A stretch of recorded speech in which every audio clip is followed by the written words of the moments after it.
sente ezaamuweereddwa zizino nzikuleetedde ate ye omukulu eyalondeddwa okuddira omukulu Jacob Oulanyah the late naye simuleseeyo. Sindi sanyu akoze olutalo lw'amaanyi nabyo ngenda bikuwa n'amawulire amangi gabeerano ku Clarity Source 256 abela Fatuma Sulaiman negamba gwe eyakatwegattako please subscribe onyigene notification bell olyoka ofune first class information wano wokawoka nkugamba nti gwe ayina birthday lero. I want to wish you a happy birthday. Yes, bulambo tininyo live it the way you want it to be. Yes, alright. Njagala tutandikire nkugame tufuna first class wati first class lugambo munange mukasera kano njagala kutandikiza ku side y'omukyala Cinderella sanyu sindi byebe munayo mukyalo ono njukira njagala kugamba nti yes mbawo kukwaki kuba uma presidency wabula teyali yekka n'omukulu Kinsaha yagamba nanga amanyi ngayina oba mukyala sindi agambye agayina nanga amanyi nkola ki ngayina abantu ab'enjawulo mu kibiina kino ekya Uganda Musicians Association bavayo ne batwala sides ab'enjawulo ne bagamba ffe twagala sindi ffe twagala saha munnaye nga bwolaba ye omukulu Kyagulanyi yagamba I second mukulu oni Kinsaha nze gwe njagala naye Sindi sanyu kino ye tekyamutiisiza era yetandise okugamba dde abantu be abamukkiririzaamu mukole eki munonde kubanga bino ebintu mbibaddemu jjukira abadde kakiiko akakola ki akakulira era nga byatambuzaako abitambuza wabula kino kyalesewo enkaayana y'amaanyi abayimbi beeyawuddamu naye ffe ffenna kyemunaabeera musazeewo nti ffe katulonde kino ffe tekijobbawa era nga tujagenda n'oyo president anaabeera alondeddwa munnange kyonna ekinaavayo nga ye omukulu ye White Benda ye yalonze dda sayidi ye n'agamba nze oyo Sindi sanyu temunnyumiza nze gwe njagala okubeera nga ye president wa ye Kinsaha yalina obusobozi. Omukyala naye Halima Namakula yagambye Kinsaha abantu ab'enjawulo ate abakulu ennyo ekyewunyisa basekendinze nnyo omwami ono naye nga kyonna ekinaava mu kalulu ffe tujja beera tukikuwa munnaye president anaja we shall warmly welcome you. Eyo nga tuvuddeyo munnange jjukira omwami Jacob Oulanyah bambi yagenda n'atuva ku maaso ne tugamba ani gwe tuzizzaawo oyo ayina amaanyi oyo gwe tuyinza okukkiririzaamu oyo gwe tusuubira ayinza okukola ekyo omukulu Jacob Oulanyah kye yali akola. Jjukira yaleka ebintu bingi nga bimuvinga era nga n'ekifo kye ekyokubeera nga ye yali omubaka wa parliament ey'edistrict y'Omoro nakyo kyalekebwa nga kiri blank nga tewali akituddemu munnange wabula akakiiko akaseek aka NRM katudde ne kagamba nti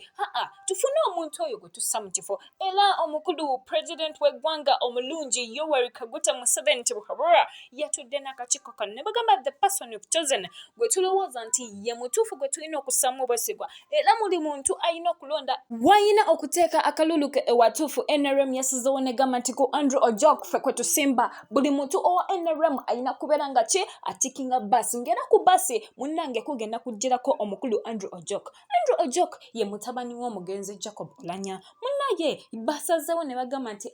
oba ye mutuufu oba yajja okukola ekituufu ffe tulowooza nti mbutuufu okumwesigisa ekifo kya kitaawe munnaye kye kituufu kye tulina okukola kubanga bambi omwana ono ye gwe tusizzaamu obwesigwa naye nga naffe tumusizza obwesigwa tubutaddemu ye era nga abagenda okulonda mu Omoro mwena mbagamba omuntu omutuufu is just one person Andrew Ojok naffe nakwe tukola ki kwe tusimba. Yes byonna bavudde mu kalulu era munnange kuba abantu ab'enjawulo bavuddeyo naye ne bateekayo interest ne bagamba naffe ekifo kya parliament ekyo tukyagala naye nga byonna bivuddeyo ffe tujja kubikuwa kubanga mulimu gwange okuwa first class hand information. Ate eyo nga tuvuddeyo nagambye ddaffe tuli mu party mood olunaku lwadde olunaku lwankya ffe emikolo gituwuba bannange abagala okuneesibako nga tugenda mwetegekera mugeje muki mu inbox mugambe fati emikolo tugende kufena wenjogera emikolo tubeera n'omukolo gumu gwokka mwezi guno gwa birthday ya mukulu Muhoozi Kaine Rugaba munnange njagala okujjukiza nti mu mposi yaffe yawudde nagambye nti omukulu Bobi Wine y'omu ku baayitiddwa ne bagamba bwe kuba kuyimba mukulu engoye zitegeke munnaye kati nagambye byonna nja bisokolayo gye biri mu kaseera kano njagala okutegeeza nti kigambibwa era nga olugambo lwatandise ddofuluma nti oye engeri gy'oli omu ku bayimbi be baayise sente ze yasabye zabadde miliyoni 2 n'okwambuka waggulu eyetuwali atugambye nti ekitimye nnyo kye muba musuubira omukulu ono kyegambye okubeera nga wali ku mukolo gw'omukulu yagambye agala miliyoni 2 n'agamba wezibeera nga si zeezo wabula zisukkako ku ezo kiba kitegeeza omukulu ono dilwana abeera agikkiriza ajja kubeera nga ate sente nnyingi nnyo ezagenda okubeera nga afunamu wabula omukulu eyatutegeeza ye Ismail Access yagambye omukulu oyo teyandiyikiddwa naye yayitibwa ffe tewali kyatugamba kuba zo ssente azaagala ati eyisanga atakola ki atazaagala ffe ne tumugamba totunyumiza bw'abeera anajja ajja kujja wabeera tajje era tajja kujja munnange ebyavudde ku sayidi eyo jjukira abayimbi bangi nnyo nga mwe mulina omukyala socialite Black naye ye yabadde omu ku abo bannamukisa abayitiddwa okubeera nga bakola ki bagendayo Dr. Jose Chameleone tajabulayo n'abayimbi abalala ab'enjawulo wabula ate ye Big Eye yagambye nze siina gye ndaga sijja genda bannaye bankuba obucupa ate nga tteko n'ogenda eri ku birthday y'omukulu ekyo kijja kukola ki kijja labika bubi naye nga bonna banabeera ku mukolo nze nja bakuwa kubanga nina okubeera wali ku sozi magambe bannaye gw'okimya eki wayitiddwa oba ejjidde ku muntu byonna nja kubeera mbekutusako munnange eyo nga nkugjeeyo ngenda kutwalako ewa Golden Papa kati takyali mukwano si ye Golden Papa kubanga bwenjogera omukolo message Semakula yasazeewo n'agamba bannaye nze munneesonyiwe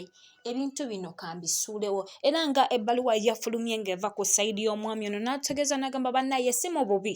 akizeemu si mu bubi si mu nkaayana si mu ki nsazeewo nneesonyiwe ebintu by'okubeera nga nnyimba n'agamba n'ebya Golden Band munnaye njivuddemu sikyali Golden Papa jjukira abayimbi bangi ababadde mu Golden Production wabula bazze bavaamu njagala okujjukiza nti Golden Production kyeyatandika na linnya eryo ye yali eri Eagles enkadde omwali Station Mayanja Kalfarin Kusasira omukulu Haji Haruna Mbiru n'abantu ab'enjawulo basseruga bonna baavaamu n'omukulu Geoffrey Rutaya ye n'asalawo Geoffrey Rutaya yeekolera ekibiina ekye wabula Golden Production n'esigalawo wabula kati we twogera esigaddemu abantu babiri bokka naye nga yo ekyaliwo era yadde omukulu yagambye agivuddemu naye yo bakyagamba we are still standing yes ebyo bye biri ew'omukulu Message Semakula yagambye ebintu ebyo abikoleza ki abiwumuddemu naye nga njagala okugamba nti ebyo bibadde bye tulinawo leero naye nga byonna bibeera wano ku Clarity Source 256 gwatannaba